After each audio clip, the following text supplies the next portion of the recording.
Ma mère m'a forcé à jouer du violon à la remise des diplômes de ma sœur juste pour m'humilier. Maman a ri, laissez-les voir à quoi ressemble un échec. Ce qui s'est passé ensuite? Bonjour, je m'appelle Martine. Avant de commencer, dites-nous d'où vous regardez et si vous avez déjà été réduit au silence par votre propre famille. Laissez un commentaire ci-dessous, nous aimerions entendre votre histoire. Je me suis réveillé au faible son de rire provenant de l'autre côté du mur. La voix de Sophie, aiguë, excitée, rebondissait sur la cloison sèche fine comme du papier, suivie des roucoulements sirupeux de notre mère.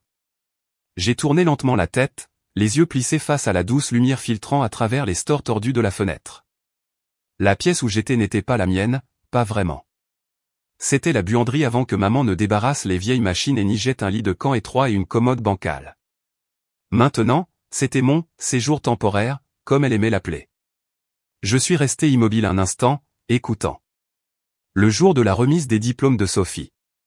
Cela expliquait le bruit, l'odeur de crêpes fraîches, les visiteurs que j'entendais s'affairer dans la cuisine. Une célébration, bien sûr, pour la fille en or. Je me suis assise, mes pieds nus rencontrant le sol froid en linoléum, et j'ai pris une lente inspiration. Mon dos me faisait mal à cause du matelas, et ma fierté, eh bien, ça avait cessé de faire mal il y a des années, pour la plupart. À la table du petit déjeuner, j'ai essayé de me fondre dans le décor, comme d'habitude, une tasse de café à la main, les épaules rentrées. Sophie était déjà entièrement maquillée, sa toque de diplômée perchée fièrement sur sa tête. Elle rayonnait, bruyante et magnétique, exactement comme maman l'aimait. Sans me regarder, maman a fait teinter sa fourchette contre son verre. Tout le monde, une petite annonce, a-t-elle gazouillé. Ma Martine ici? Elle a fait un geste vers moi avec ce genre de sourire qui n'atteignait jamais ses yeux. Jouera du violon aujourd'hui pendant la cérémonie, un hommage à Sophie. La pièce est devenue silencieuse. Ma main s'est figée à mi-chemin de ma bouche. J'ai cligné des yeux. Quoi, ai-je dit à voix basse. Sophie a reniflé. Tu as encore ce truc? Je n'ai pas joué depuis. C'est le moins que tu puisses faire, coupa maman, la voix soudainement aiguë, après tout ce que cette famille a fait pour toi. Je l'ai regardé fixement, la chaleur montant à mes joues.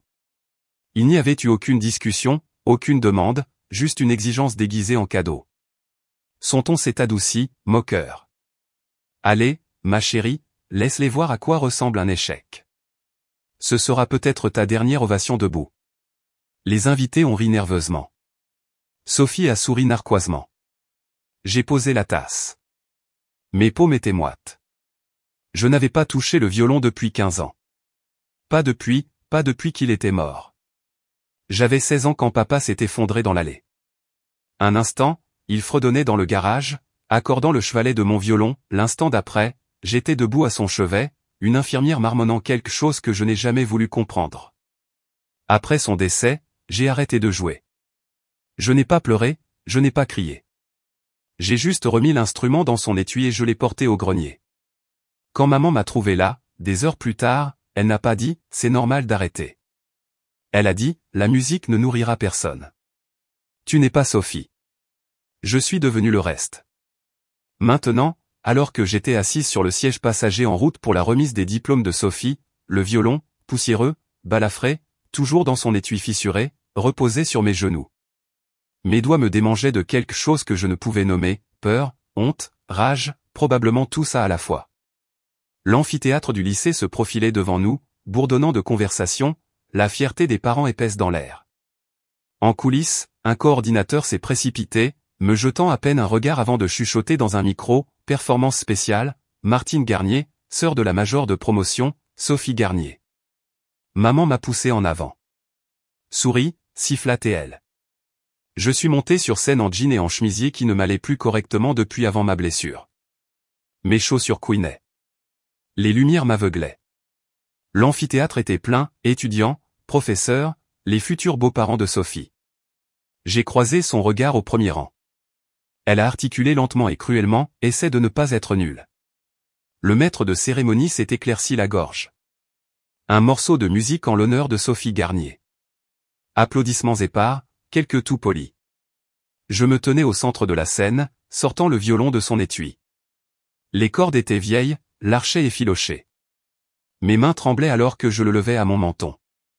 La première note était fausse. J'ai grimacé. Quelqu'un a ri près du fond. Le visage de maman était figé dans ce sourire poli qui signifiait « Tu ferais mieux de ne pas m'humilier ». Mais je n'ai pas joué le morceau qu'elle attendait. Je n'ai pas sorti l'air de remise des diplômes standards qu'elle avait suggéré la nuit dernière. J'ai joué son morceau. C'était celui que papa avait composé juste pour moi quand j'avais 12 ans et que j'étais terrifié à l'idée d'auditionner, un étrange petit solo brut qui serpentait comme le ruisseau derrière notre ancienne maison. Les notes sont venues hésitantes au début, fragiles, brisées. Mais ensuite, quelque chose en moi s'est déclenché. Pas de la confiance, pas de la fierté, juste quelque chose qui avait attendu trop longtemps pour être vu. L'air a changé. Je pouvais le sentir. Les rires ont cessé, les chuchotements se sont tus. J'ai continué. La musique est devenue envoûtante, familière, personnelle. L'amphithéâtre s'est estompé. Il n'y avait plus que moi, le violon et une salle pleine d'un silence lourd d'écoute. Une larme a coulé sur ma joue, mais je n'ai pas arrêté. Mes doigts se souvenaient où aller, non pas parce que je m'étais entraîné, mais parce que mon corps n'avait jamais oublié. Et quand j'ai joué la dernière note, elle n'a pas résonné, elle s'est posée. Il n'y a rien eu pendant un moment. Puis une chaise a raclé. Un professeur s'est levé, puis un autre. Les applaudissements ont commencé, hésitants au début, puis crescendo. Je n'ai pas regardé Sophie. Je n'en avais pas besoin. J'ai vu le visage de maman, cependant, froid comme la pierre, la mâchoire serrée. J'ai tenu le violon et je suis sorti de scène avant que quiconque puisse me parler, avant que quiconque puisse ruiner ce qui venait de renaître en moi. Et alors que je passais derrière le rideau, je n'avais aucune idée que le proviseur me suivrait en coulisses et me dirait ce qu'il venait d'entendre. Je n'ai pas regardé en arrière quand je suis sorti de scène. Je n'en avais pas besoin. Les applaudissements résonnaient encore faiblement alors que je passais derrière le lourd rideau de côté et dans le couloir sombre des coulisses. L'air était vicié, sentant la poussière et le désuétude. Mes mains s'agrippaient au violon, non pas avec fierté, mais avec un désespoir que je n'avais pas ressenti depuis l'enfance. Mes jambes continuaient de bouger, même si ma poitrine se serrait à chaque respiration. Je ne savais pas si j'allais pleurer ou être malade. Peut-être les deux. Je me suis caché derrière l'un des épais panneaux de velours, j'ai trouvé un coin tranquille près d'une pile de vieilles chaises et je me suis accroupi, juste hors de vue. Juste comme il m'aimait. Mes doigts tremblaient encore, l'archélage sur mes genoux. La performance était terminée, mais le silence qui a suivi, cette partie-là était plus forte que les applaudissements. Puis j'ai entendu la voix. Vous venez de changer l'ambiance de toute cette cérémonie. Je me suis retourné, surprise. Le proviseur Lambert se tenait à quelques mètres de là, son costume légèrement froissé, les mains jointes. Il ne souriait pas, mais ses yeux étaient fixes, bienveillants. Ça m'a prise au dépourvu. Il s'est approché de quelques pas, ça va. J'ai ouvert la bouche, mais rien n'est sorti. J'ai juste hoché la tête. Il a jeté un coup d'œil par-dessus son épaule, puis m'a regardé à nouveau. Je ne suis pas censé dire ça, mais j'ai entendu votre mère en coulisses. Mon estomac s'est noué. Elle a dit que vous étiez juste là pour qu'on se moque de vous, que ce serait un petit moment familial amusant. Ces mots. J'ai baissé les yeux sur le violon. Mais quand vous avez commencé à jouer, continua-t-il, la salle a changé. Les élèves ont arrêté de chuchoter. Même les professeurs se sont redressés. Ils n'ont pas entendu une blague, Martine. Ils ont entendu un chagrin d'amour. Il l'a dit comme un fait, pas un compliment, pas de la pitié, juste la vérité. Ma gorge s'est serrée. Pourquoi me dites-vous ça? Il s'est légèrement accroupi, pour être plus à ma hauteur. Parce que le conseil d'administration du lycée a retiré 5 minutes du discours de Sophie pour vous faire de la place. Il pensait que c'était un hommage. Il ne savait pas que c'était un coup monté. J'ai cligné des yeux. Attendez, le conseil a demandé que je joue? Il a hoché la tête. C'était mentionné dans les notes de planification que votre mère a soumises, Martine Garnier se produira en hommage à la promotion diplômée. Alors nous avons supposé que c'était quelque chose de spécial. Quelque chose s'est tordu en moi, un mélange de rage et d'incrédulité. Ma mère avait utilisé leurs mots, leurs suppositions, et l'avait transformé en un piège public, tout en prétendant que j'étais honoré. Elle vous a manipulé, dit-il doucement, comme s'il lisait dans mes pensées. Mais ça ne s'est pas passé comme elle l'avait prévu. Il se redressa et ajusta son blazer. Il y a un gala de bienfaisance de l'amicale des anciens élèves le mois prochain, anciens élèves, professeurs, donateurs. Je vais soumettre votre nom pour que vous vous produisiez, si vous le voulez bien. Je l'ai regardé fixement. Vous voulez que je joue à nouveau? Vous nous avez rappelé que l'art n'est pas toujours poli. Parfois, il est brut. C'est ce genre d'art qui marque. Il est parti avant que je puisse répondre. Je suis resté assise là un peu plus longtemps, le bourdonnement de la foule à l'extérieur s'estompant. Je ne savais pas ce qui m'avait le plus stupéfié, que j'ai joué, ou que quelqu'un m'ait enfin vu. Ce n'était pas ma famille. Ça ne l'avait jamais été. Il faisait presque nuit quand nous sommes rentrés à la maison. Le trajet en voiture s'est fait en silence. Maman n'a pas parlé. Sophie faisait défiler son téléphone, émettant de petits bruits d'agacement ou d'ennui, comme si toute la journée n'avait été qu'un léger inconvénient. Une fois à l'intérieur, maman a enlevé ses talons et a jeté son sac sur le comptoir de la cuisine. Eh bien, marmonna-t-elle en ouvrant le réfrigérateur, c'était dramatique. Sophie s'est affalée sur le canapé. Le truc du violon, c'était bien. Les gens ont applaudi parce qu'ils se sentaient mal. Elle m'a regardé comme si elle me faisait une faveur. Je t'ai laissé ton moment. De rien. Je n'ai pas répondu. Maman a bu une gorgée de son thé glacé. Ne prenons pas la grosse tête, Martine. Tu es toujours le fardeau de la famille. Une ovation debout ne changera rien à ça. Elle ne m'a même pas jeté un regard en disant ça. J'ai doucement enlevé mes ballerines, j'ai porté l'étui du violon à l'étage, dans la chambre d'amis où je dormais. Je l'ai posé délicatement sur le lit et je me suis assise à côté. Quelques minutes plus tard, la curiosité l'a emporté. J'ai vérifié l'Instagram de Sophie. Elle avait posté une story, juste un court clip de moi sur scène, avec la légende « J'ai donné à ma sœur une place de performance par pitié ». La famille d'abord. Mais les tags arrivaient déjà, des commentaires de camarades de classe que je connaissais à peine, « Ta sœur était incroyable, cette chanson m'a donné des frissons, je ne savais pas qu'elle jouait, waouh ».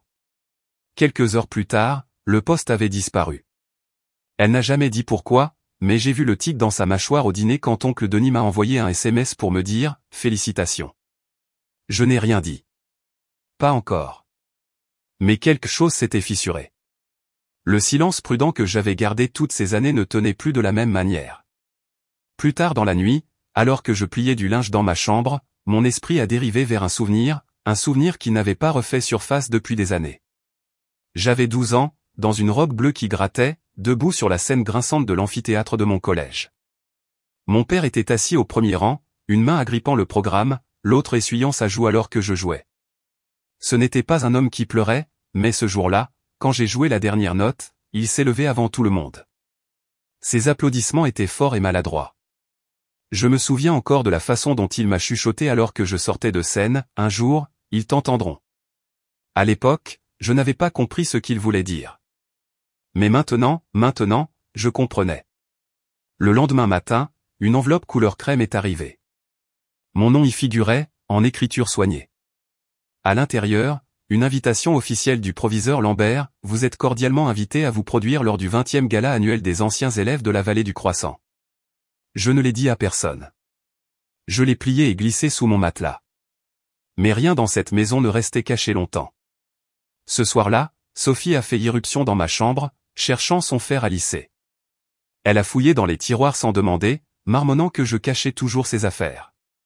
Puis elle a repéré le bord de l'enveloppe qui dépassait. Elle l'a tiré, l'a lu une fois, puis une autre. Ses lèvres se sont tordues en ce petit sourire narquois qu'elle arborait quand elle pensait avoir gagné. « Tu crois que tu vas avoir un autre moment ?» dit-elle. Elle a brandi l'invitation comme si c'était une blague, ou pire, une offense. Je n'ai pas répondu. Je l'ai juste regardé, vraiment regardé. Et pour la première fois depuis des années, je n'ai pas scié. Au moment où Sophie a fermé la porte de ma chambre avec ce petit sourire suffisant, la maison s'était déjà installée dans un silence que je ne connaissais que trop bien, comme si tout ce qui était bruyant en avait été expulsé. Je suis resté assise sur le bord de mon lit, l'invitation en papier encore chaude de l'endroit où elle avait reposé sous mon oreiller. Elle ne savait pas. Elle ne savait pas que pendant qu'elle sirotait des cocktails hors de prix avec son nouveau cercle d'amis créateurs lors de son dîner de remise des diplômes, j'avais été au téléphone dans le noir, les genoux ramenés contre ma poitrine, chuchotant dans le combiné comme si je confiais un secret à la nuit elle-même. Mademoiselle Aubert, avais-je dit, je ne sais pas si vous vous souvenez de moi. Il y eut une pause, puis sa voix, chaude et craquelée comme du vieux bois, bien sûr que si. Je n'ai jamais oublié la fille dont la tristesse se lisait dans chaque note. Mon souffle s'était coupé. Je veux essayer à nouveau, avais-je chuchoté.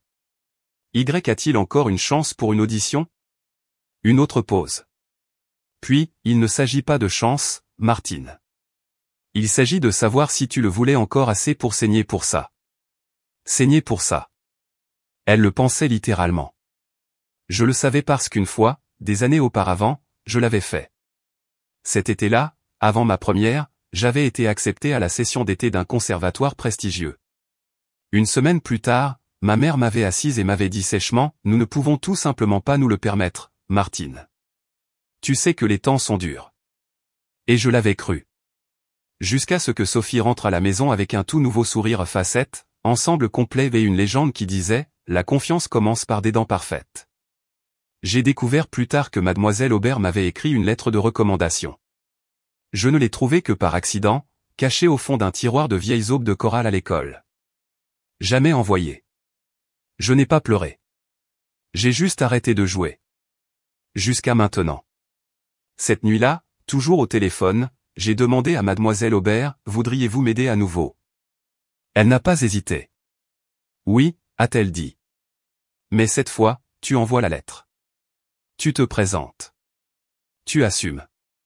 Nous avons mis fin à l'appel, et je suis resté assise là pendant un long moment, fixant l'écran du téléphone. Puis je me suis levé et je suis allé au garage. Il n'avait pas beaucoup changé, même sol en ciment fissuré, même panneau perforé où papa accrochait ses outils, même vieille chaise de jardin empilée dans le coin. Mais l'étui du violon était là, sous un drap poussiéreux, derrière les cartons de Noël. Je l'ai soulevé comme si c'était quelque chose de sacré. L'archet portait encore les initiales de mon père gravées sur la poignée. La colophane était craquelée, mais utilisable. J'ai colophané l'archet, tendu les crins et tenu le violon contre mon menton. C'était comme se tenir au bord d'une falaise. Puis j'ai joué. Pas magnifiquement, pas parfaitement, mais honnêtement. Les cordes m'ont piqué au début, mordant mes doigts comme si elles se souvenaient de chaque année où je les avais négligées. Mon épaule me faisait mal, mes coudes craquaient, mais je n'ai pas arrêté. Et j'ai continué. Chaque nuit, pendant que Sophie regardait des émissions en bas à plein volume, je jouais sous le bourdonnement de la lumière du porche et le grincement du vieux congélateur. Parfois, le chien du voisin aboyait. Parfois, une tondeuse à gazon démarrait à côté et me couvrait. Une nuit, Sophie est passée par le garage. Elle n'a rien dit, m'a juste adressé ce sourire, celui qu'elle utilisait quand elle avait 5 ans et qu'elle avait arraché la tête de ma Barbie préférée. Le lendemain, maman a passé la tête. J'espère que tu ne gaspilles pas d'électricité à poursuivre des chimères, dit-elle en tapotant le cadre de la porte avec sa phalange. Les dossiers Parcoursup sont terminés, et la musique ne paiera pas les factures. Je n'ai pas répondu. J'ai juste resserré mon archet. Le lendemain matin, la lumière du porche a commencé à vaciller. Au début, j'ai pensé que c'était un mauvais câblage, mais ensuite j'ai réalisé qu'elle ne vacillait que lorsque je jouais, comme si quelqu'un, ou quelque chose, écoutait. À la fin de la semaine, mes callosités étaient de retour, celles que je pensais avoir perdues pour toujours. Je jouais des gammes jusqu'à ce que mes poignets me fassent mal, puis je parcourais Vivaldi, Bach, même un Debussy décomposé dont je me souvenais du lycée. Samedi soir, nous avons dîné ensemble, si on peut appeler ça comme ça. Sophie rayonnait comme d'habitude, faisant défiler son téléphone, les jambes croisées comme si elle était sur un plateau de télé-réalité. Maman rayonnait. Sophie est nominée pour la jeune femme de l'année dans le journal local, annonça-t-elle en servant de la purée de pommes de terre comme si c'était un couronnement. Elle est tout ce dont cette famille devrait être fière. Puis elle m'a regardé, pas longtemps, juste assez. Certains d'entre nous ne sont que du bruit de fond. J'ai lentement posé ma fourchette, essuyé ma bouche et les regardé droit dans les yeux. Pas pour longtemps. Silence. Puis des rires. Pas fort, juste ce genre de rire haletant et méchant qui n'a pas besoin de volume pour piquer. Ils sont retournés manger. Personne n'a remarqué l'email de confirmation qui se trouvait déjà dans ma boîte de réception.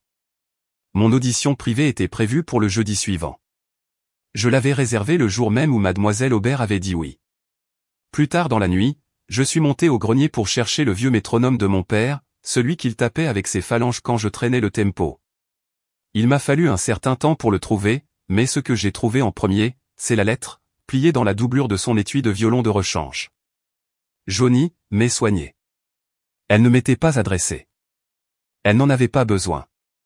Si tu trouves ça, commençait elle, ça veut dire que tu n'as pas abandonné. Ma gorge s'est serrée. Ils ne t'ont jamais vu, mais moi si. Toujours. Pas de signature. Juste la date, 6 mois avant sa mort. Je me suis adossé contre une poutre en bois, les jambes étendues, la lettre sur mes genoux. Puis, doucement, je l'ai repliée et glissée dans la poche de mon manteau. Parce que je savais ce qui allait arriver. Et pour la première fois depuis des années, je le voulais. Au moment où le VTC m'a déposé devant le conservatoire, mes paumes transpiraient déjà à travers les manches de mon manteau. J'avais rejoué les derniers mots de Mademoiselle Aubert toute la nuit, prouve-le. Je n'avais dit à personne où j'allais, pas même à Carmen. J'avais juste dit que je rencontrais quelqu'un pour un truc de musique. Le conservatoire se dressait comme une cathédrale, marche en marbre, verrière voûtée, le genre de bâtiment où le son devait résonner avec intention. Mes doigts se sont resserrés autour de l'étui du violon. Pendant une seconde, j'ai pensé faire demi-tour et appeler un taxi. Mais ensuite, j'ai mis la main dans ma poche et j'ai touché la lettre de papa, celle que j'avais pliée si soigneusement la nuit précédente. J'ai poussé la porte. Les sols polis reflétaient tout, moi, ce moment, le poids que je traînais derrière moi. Une réceptionniste a hoché la tête vers l'aile et sans me demander mon nom. Au bout du couloir, un homme grand, en blazer sombre, se tenait près de la fenêtre cintrée, les mains jointes derrière le dos, comme s'il attendait là depuis toujours. Quand il s'est retourné, ses yeux se sont dirigés vers l'étui du violon, puis vers mon visage. Vous devez être la fille de Martin. Mon souffle s'est coupé dans ma poitrine. Je n'avais dit son nom à personne. Pas ici, pas dans l'email, pas au téléphone. J'ai à peine réussi à chuchoter, oui, monsieur. Il s'est avancé, tendant la main, et a esquissé un petit sourire presque triste. Je suis Charles. Votre père et moi, nous parlions de créer un programme de mentorat pour les jeunes juste avant, eh bien. Il n'a pas fini sa phrase, mais il n'en avait pas besoin. L'air entre nous a comblé le vide avec des années de « et si ». Je me souviens de vous, ajouta-t-il doucement. Vous étiez la petite fille qui jouait dans le banc du coin pendant les répétitions, serrant ce minuscule violon comme si c'était un secret. J'ai dégluti et hoché la tête. Il m'a tout appris. Charles a penché la tête. Jouez-vous toujours avec vérité? J'ai cligné des yeux. Personne ne m'avait jamais demandé ça avant. Pas ce que je jouais, ni à quel point, juste si je jouais avec vérité. Oui, ai-je dit. Et pour la première fois depuis longtemps, je le pensais, sans hésitation. Il a fait un geste vers le petit studio sur le côté. Alors, écoutons ça. Je suis entré.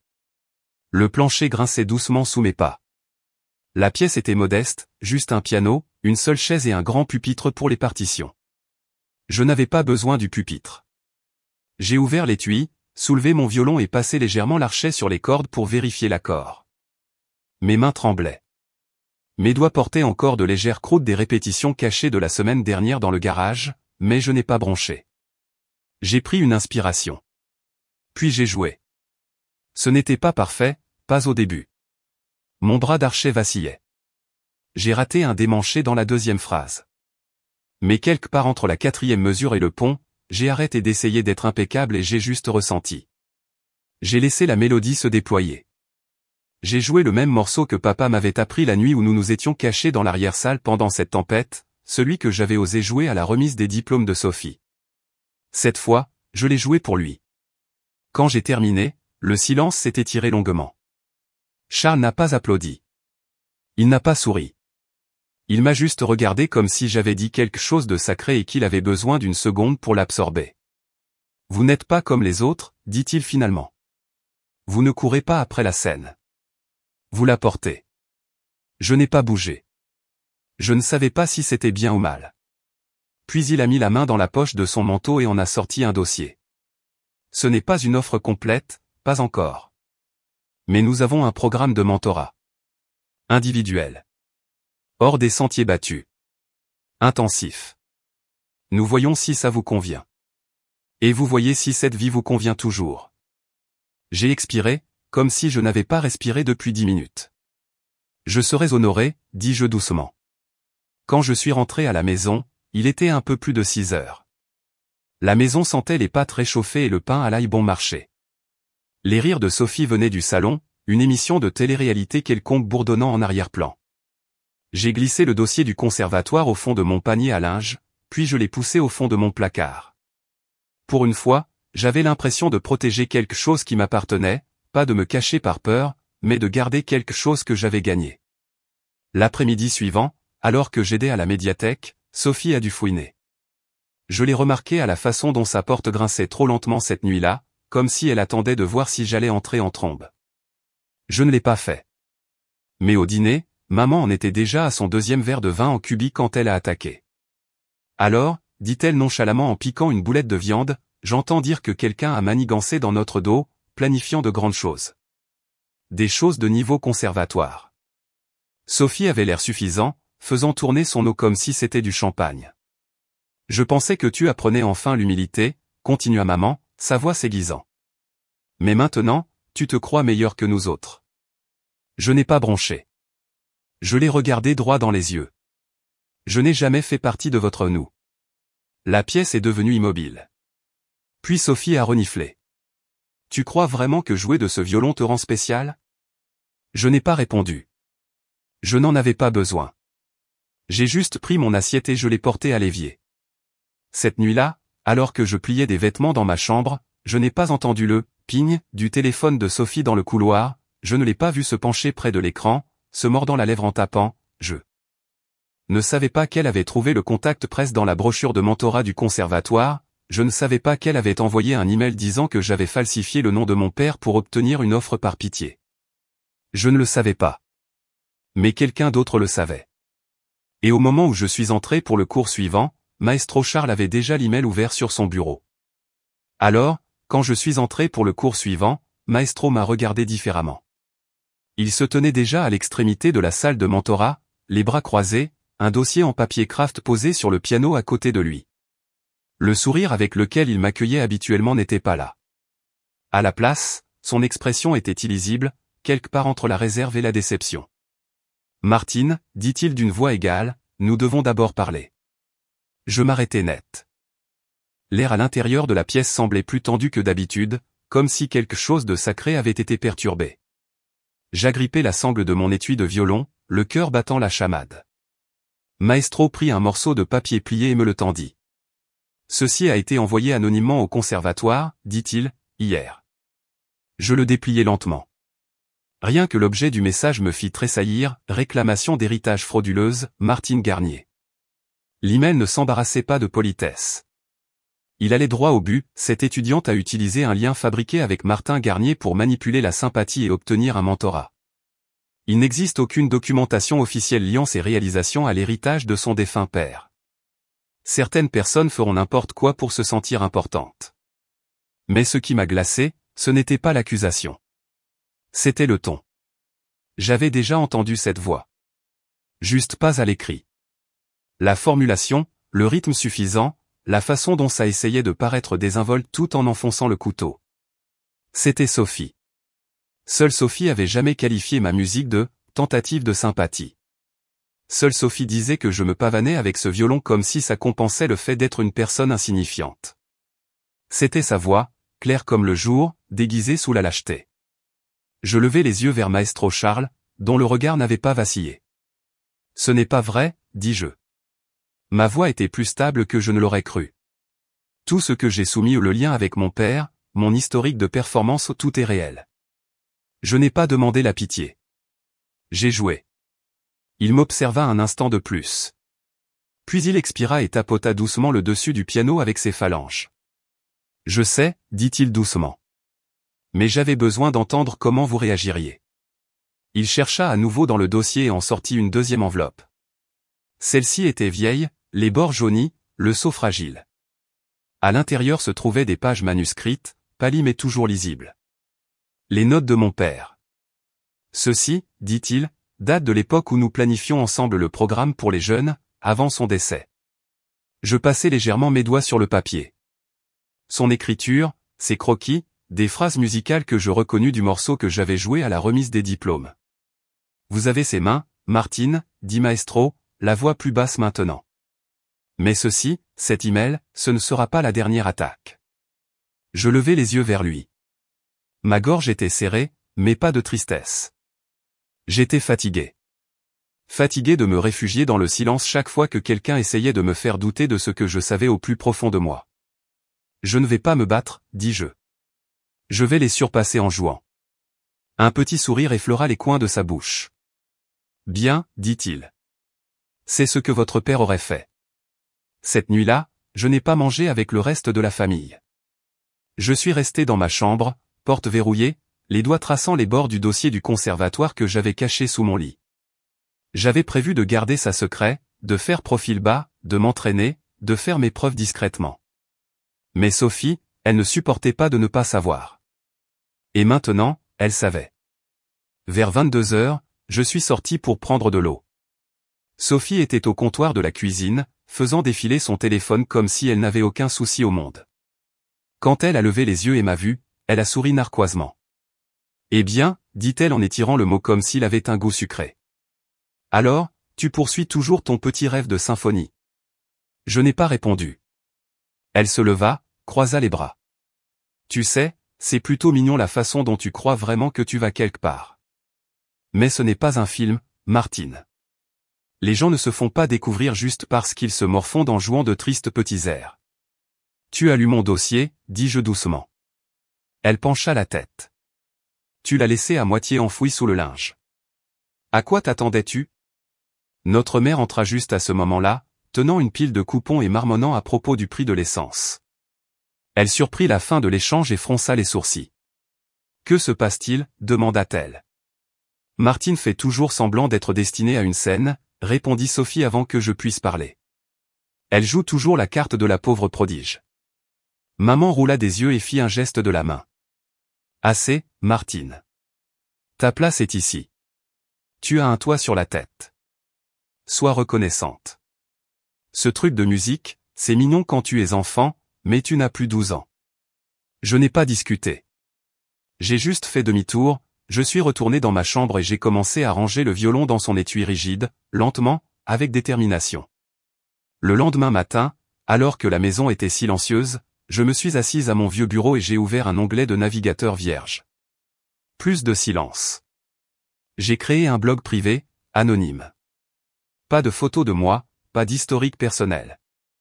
Juste un nom pour le blog, corde non écrite. J'ai téléchargé un court extrait de mon solo de remise des diplômes, puis un autre des morceaux que Maestro avait enregistrés lors de nos sessions, sa voix en arrière-plan disant « Oui, juste là, tiens-le ». J'ai ajouté de petites réflexions, des pensées sur le deuil, sur le fait de jouer sans applaudissements, sur la vérité dans le son. Pas de promotion, pas de hashtag. J'ai juste laissé faire. Mais au cours des 2 jours suivants, les vues ont augmenté. Les commentaires ont commencé à arriver. L'un d'eux venait d'un jeune violoniste de Bretagne, ça m'a fait pleurer. Merci de ne pas l'avoir poli. C'est brut, et j'en avais besoin. Un autre, je ne sais pas qui vous êtes, mais n'arrêtez pas, la 3e nuit, j'ai reçu une alerte. Un violoniste célèbre, du niveau de la salle Playel, avait reposté le clip avec une légende qui disait « de la vraie musique ». Brut et non enseigné, mais c'est l'âme. Le blog a explosé. Le matin, j'avais 20 messages d'étudiants en musique de tout le pays me demandant si j'enseignais, si je sortirais plus de choses. Et cet après-midi-là, juste avant de me rendre à nouveau au conservatoire, un email est apparu dans ma boîte de réception. Objet, place possible pour un récital invité. De Maestro Charles. Rien de promis, mais, un récital se prépare, une place d'invité est ouverte. Faites-moi savoir avant la fin de la journée si vous la voulez. J'ai fixé l'écran pendant un long moment. Puis j'ai tapé en réponse, j'en suis. Alors, quand Sophie l'a découvert, elle a fait quelque chose auquel je ne m'attendais pas. Elle a souri. Ce n'était pas fort ni dramatique, juste une courbe silencieuse des lèvres, aiguë, délibérée, comme si elle attendait que je me fasse des illusions, attendait le bon moment pour couper les cordes. Ce week-end-là, je me suis levé tôt et je me suis rendu à l'ancienne salle des fêtes municipales où aurait lieu la répétition du récital invité. L'endroit avait une histoire, mur en briques délavées, plancher grinçant, une scène qui sentait le pain et le vernis. J'avais l'habitude de m'asseoir au dernier rang pendant les répétitions de mon père quand j'étais enfant, balançant mes jambes et griffonnant dans ses marches. Maintenant, je me tenais sur cette scène, seul pour l'instant.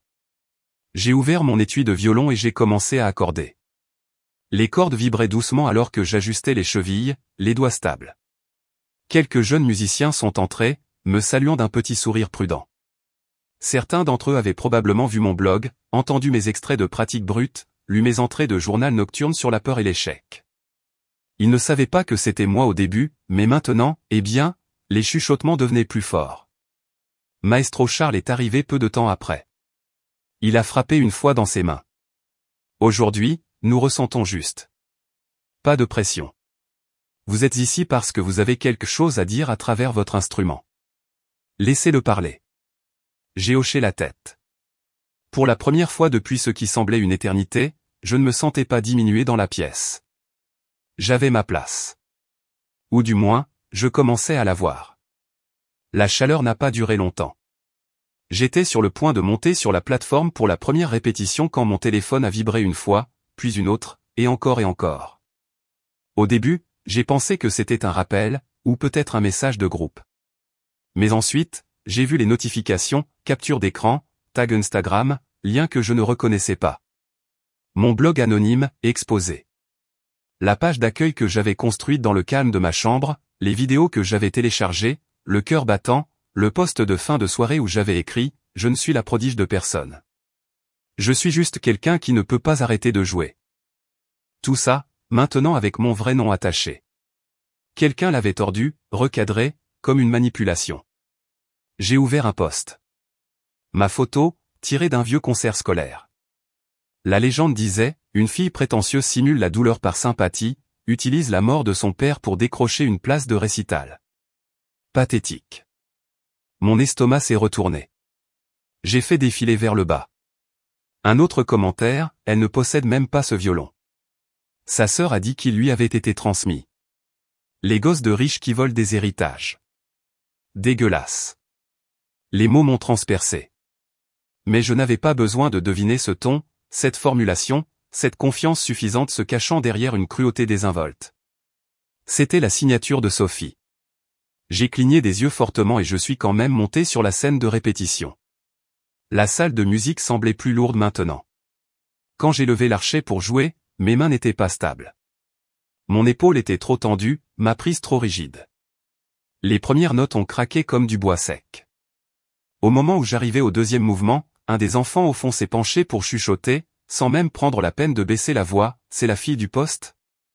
La note finale est restée en suspens dans l'air, puis est tombée dans le silence. Personne n'a applaudi. Personne n'a bougé. Pas même Maestro. J'ai lentement rangé mon violon, comme si peut-être, si je bougeais assez délibérément, je pouvais conserver un peu ma dignité. Dans le couloir, j'ai vérifié ma messagerie vocale. La voix de ma mère m'a accueilli, tendue, sèche, déçue. Tu vois ce qui arrive quand tu te comportes comme si tu étais meilleur que nous autres? Tu t'es ridiculisé. Tu nous as tous ridiculisés. Rentre à la maison. Et cette fois, reste Y. Je suis resté dans le couloir vide un moment, agrippant le téléphone jusqu'à ce que l'écran s'éteigne. Puis j'ai fait demi-tour et je suis sorti directement du bâtiment. Pas d'au revoir, pas d'excuses, pas de promesse de revenir. Je n'ai pas pleuré en rentrant chez moi. Je n'ai même pas scié. J'ai juste ouvert la porte d'entrée, je suis monté à l'étage et je me suis assis en tailleur sur mon lit, l'étui du violon devant moi. Je l'ai ouvert. Niché dans la doublure en velours, sous les cordes de rechange et la vieille colophane, se trouvait quelque chose que j'avais presque oublié. Un reçu plié, usé sur les bords. Il était daté de quelques mois avant le décès de papa. Son nom. Le nom du luthier. Le numéro de série de l'instrument. Une note griffonnée, pour Martine.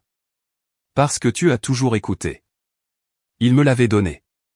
Pas seulement prêté, pas seulement partagé. Donné.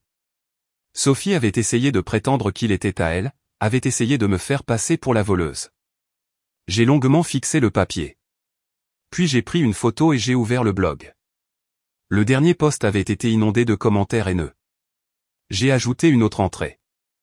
Juste une seule photo du reçu. Et une légende en dessous, il me l'a donnée. Parce que je n'ai jamais demandé à être vu. Je voulais juste être entendu. Cette nuit-là, j'ai laissé la lumière de ma chambre éteinte. Je n'ai pas pris la peine de me brosser les cheveux, je n'ai pas pris la peine de vérifier à quel point le mascara avait coulé sous mes yeux dans le reflet de l'écran sombre de mon téléphone. Je suis juste resté immobile. Puis, juste après minuit, un ping. Un email. Anonyme. Objet, joue quand même. En pièce jointe, un lien vidéo. J'ai tapé dessus. C'était une vidéo granuleuse de la répétition de ce matin-là. Quelqu'un dans le hall m'avait enregistré, les mains tremblantes et tout. Elle avait capturé les faux pas, les notes qui craquaient, mais aussi la façon dont j'avais continué, la façon dont je n'étais pas parti. La vidéo se terminait sur moi baissant le violon et clignant des yeux dans le silence. Et une seule légende en dessous, elle s'est plantée. Mais elle s'est relevée. Et elle a fini. En moins d'une heure, le nombre de vues a atteint des milliers. Un commentaire est apparu en dessous, c'est le genre d'échec que je paierais pour revoir. Je ne savais pas si je serais réinvité, je ne savais pas si tout ça importait encore. Mais j'ai regardé cette vidéo 3 fois de plus. Juste pour me rappeler que s'effondrer ne signifiait pas disparaître.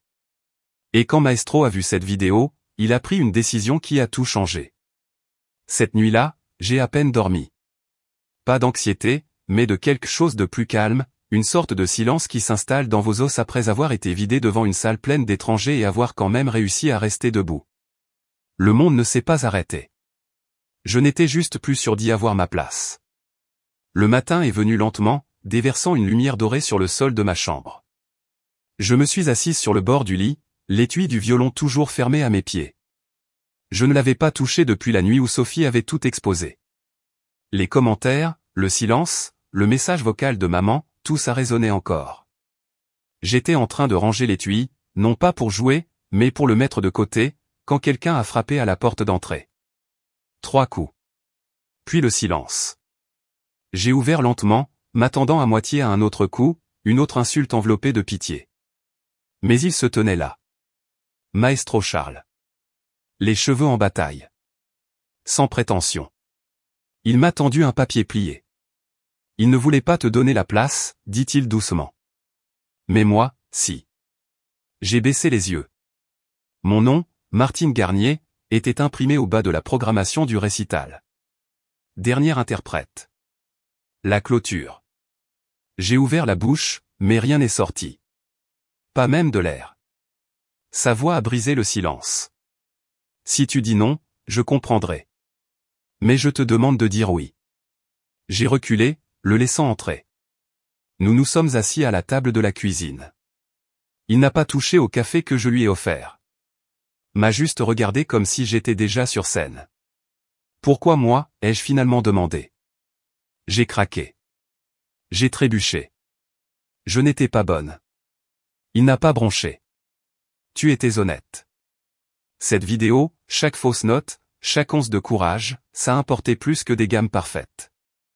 J'ai détourné le regard, embarrassé de voir à quel point tout ça était encore à vif. Et s'ils viennent juste pour rire? Sophie n'a pas fini. Elle est ma mère. Il a coupé, la voix ferme. Laisse-les venir. Donne-leur quelque chose dont ils se souviendront. Je n'ai pas répondu. Mais ma main s'est déplacée vers l'étui du violon, effleurant son fermoir. Plus tard cet après-midi-là, j'étais assise seule dans le salon. La maison était silencieuse, à l'exception du tic-tac doux de la vieille horloge murale. Mon téléphone s'est allumé. Messages, commentaires, posts partagés. Cette vidéo continuait de se propager. Mais quelque chose avait changé. Un commentaire disait, elle avait l'air terrifiée, mais elle n'a pas fui. Un autre, j'aimerais avoir ce genre de cran. Et puis, un post d'un ancien élève de Maestro, si elle joue, je serai là. Premier rang. J'ai cligné des yeux, relu. Quelque part dans ce flot de bruit, quelque chose a basculé. Même alors que j'absorbais cette lueur de chaleur, un nouveau message est apparu, d'un nom que je ne connaissais que trop bien. Sophie. J'ai hâte de voir à quel point tu vas te planter devant un vrai public. En dessous, une réponse de notre mère, elle aurait dû savoir. Laisse-la apprendre. Je n'ai pas répondu. J'ai juste posé le téléphone. J'en avais fini de discuter avec des gens qui ne se montraient que pour me voir tomber. Au lieu de cela, je suis monté au grenier. Le vieux journal de papa était dans le coffre en cèdre, enveloppé dans l'un de ses foulards de concert. Je ne l'avais pas ouvert depuis des années. Les pages sentaient l'encre, la sciure de bois, et quelque chose d'autre que je n'ai jamais pu nommer. J'ai feuilleté jusqu'à ce que je le trouve. Une composition inachevée. Pas de titre. Juste des mesures de musique, douloureuses et fragmentées. Il ne l'avait jamais terminée. Mais je pouvais sentir où elle voulait aller. Je me suis assise par terre, traçant les notes avec mon doigt, fredonnant l'air à voix haute jusqu'à ce que ma propre voix rejoigne la sienne dans le silence. Et puis, j'ai écrit la dernière mesure. Je l'ai appelée, toujours là. Le jour du récital est arrivé sans fanfare. Je suis arrivé tôt, me glissant par l'entrée de côté du centre culturel municipal. La salle bourdonnait déjà, ouvreurs se déplaçant, violoncellistes s'échauffant, un hautbois s'étirant en accord. Mais ce qui m'a frappé, c'est la foule. Les sièges avaient doublé. Des gens se tenaient au fond, certains même assis dans les escaliers. Et pas seulement des amis d'artistes. Des visages que je n'avais jamais vus, habitants, étudiants, musiciens des villes voisines. Je suis resté hors de vue. Pas de fanfare, pas d'annonce. Dans les coulisses, j'ai tendu mon archet, ajusté le chevalet, accordé la corde de la par instinct. Mes mains ne tremblaient pas. Mon cœur, si. Mais c'était un rythme régulier, pas de la panique. Quand les lumières se sont tamisées pour le dernier morceau, le machiniste m'a fait signe, et je suis sorti. La lumière m'a inondé, chaude, inébranlable. Au deuxième rang, je les ai repérés. Sophie, les bras croisés. Maman à côté d'elle, la bouche déjà tordue par le jugement. Je n'ai pas bronché. Je n'ai pas cherché leur approbation. Je ne jouais plus pour elle. J'ai fermé les yeux, levé le violon et commencé. La première note est restée en suspens dans l'air, comme une question. Puis est venue la douleur. Puis le feu. J'ai laissé l'archet guider le chagrin, la trahison, les nuits silencieuses, l'espoir qui s'était fissuré mais jamais complètement brisé. La mélodie était imparfaite. Ma voix n'était pas toujours là. Quand la dernière note est tombée dans le silence, j'ai lentement baissé l'archet. Et pendant un instant, toute la salle a retenu son souffle. J'ai levé l'archet juste au moment où la salle s'immobilisait.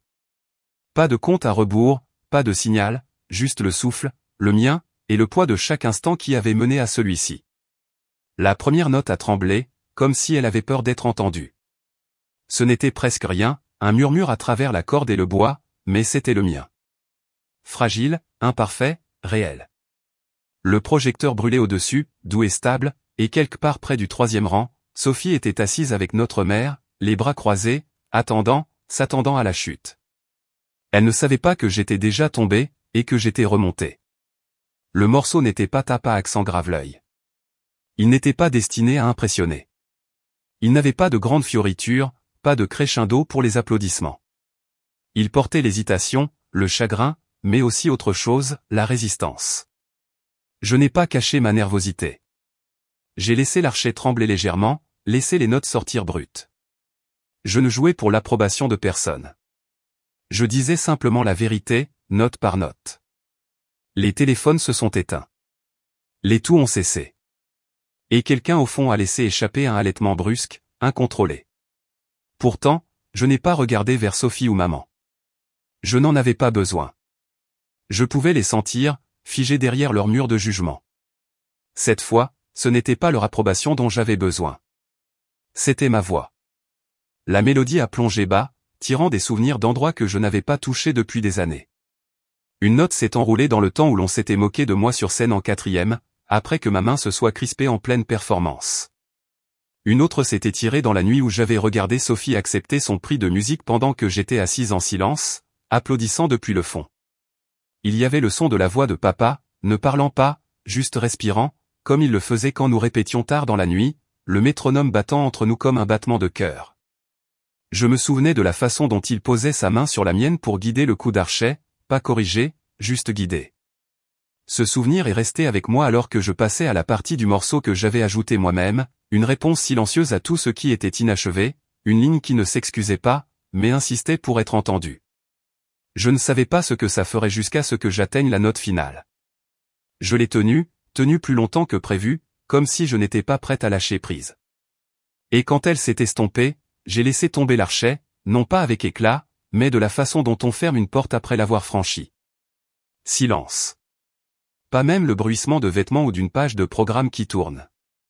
C'était trop long pour être poli, trop lourd pour être vide. Puis quelqu'un s'est levé. Je n'ai pas vu qui au début, juste le mouvement dans ma vision périphérique. Puis un autre, et un autre. Pieds traînants, mains applaudissant, certains lentement, comme s'ils n'étaient pas sûrs de ce qui venait de se passer, d'autres plus vite, certains. J'ai cligné des yeux, et soudain, toute la salle était debout. Sophie est restée assise. Sa mère aussi. Mais leur visage n'était pas suffisant. Ils étaient immobiles, comme s'ils ne savaient pas quoi ressentir, comme si le moment ne laissait pas de place à leur version de l'histoire. Les coulisses étaient sombres, fraîches. Mes paumes étaient moites, et le violon vibrait encore faiblement alors que je le baissais dans son étui. Je ne sais pas combien de temps je suis resté là, juste à respirer. Mademoiselle Garnier ? Un homme en manteau bleu marine ajusté, les cheveux argentés bouclant sur les côtés, attendait près du couloir. J'espère ne pas déranger, dit-il en s'avançant. Je suis François Deveau, doyen du conservatoire de Val-Nord. J'ai hoché la tête, incertaine de quoi dire. Il a jeté un coup d'œil derrière lui et a fait signe à un jeune homme, peut-être 19 ans, mince et aux yeux doux, comme quelqu'un pas encore émoussé par trop de cynisme. Mon fils, dit l'homme. Il a pleuré pendant votre performance. Le jeune homme n'a pas eu l'air embarrassé. Il s'est avancé et a dit simplement « Merci pour ça ». Le doyen a mis la main dans sa poche et m'a tendu une carte. Nous serions honorés de vous avoir en audition. Bourse complète, si cela vous intéresse. Mes doigts se sont crispés autour de la carte comme si c'était quelque chose que je n'avais pas le droit de tenir. Je ne me suis pas entraîné formellement depuis des années, dis-je, incertaine. Il a souri.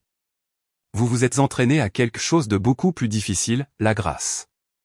Le couloir s'est lentement vidé après ça. Mais un frisson s'est à nouveau installé en moi alors que je tournais le coin vers les portes d'entrée. Une voix familière a tranché le silence. Martine. Sophie. Son ton n'était pas aigu cette fois, juste incertain. À côté d'elle, notre mère se tenait avec son sac à main serré fermement, comme si elle ne savait pas si elle devait me défendre ou me rejeter. Je n'ai pas ralenti, je n'ai pas bronché. Les lèvres de maman se sont entr'ouvertes, peut-être pour offrir un compliment désobligeant, peut-être pour expliquer. Mais avant qu'elle ne puisse dire un mot, j'ai parlé, doucement, clairement, laissez-les voir à quoi ressemble la force. Et j'ai continué à marcher, hors de la salle, dans la nuit.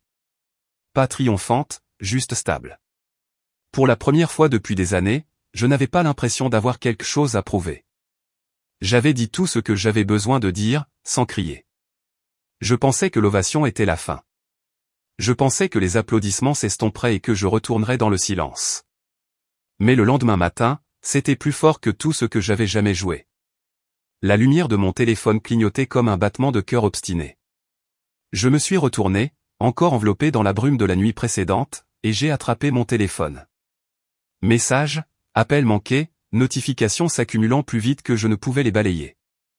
Au début, je me suis préparé au pire, quelqu'un déterrant une vieille photo, un cousin éloigné demandant des billets auxquels il ne s'était jamais intéressé auparavant, ou pire, une autre opinion sur mon ton. Mais ce qui clignotait à l'écran n'était pas de la critique. C'était du feu. Une violoniste secoue la salle avec une honnêteté brute. La performance devient virale. Quelqu'un dans la foule, juste un étranger, avait enregistré mon récital. Un clip de 2 minutes de cette note douloureuse et imparfaite que j'avais tenue à la fin.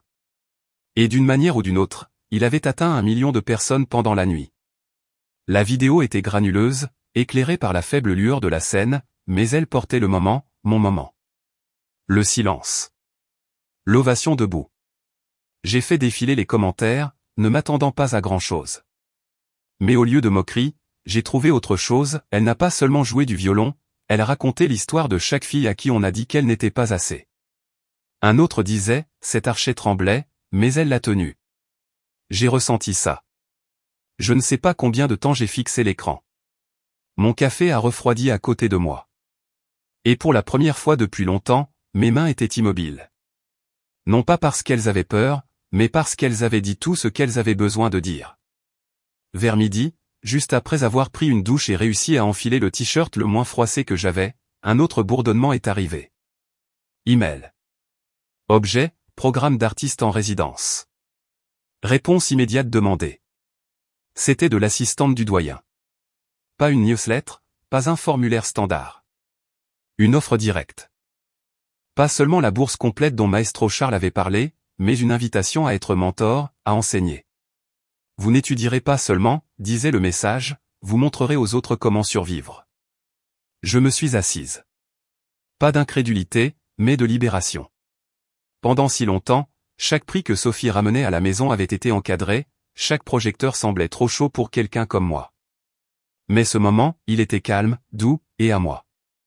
Quelques heures plus tard, alors que je rassemblais mon étui pour sortir faire une promenade, j'ai entendu frapper. Ferme. Trop familier.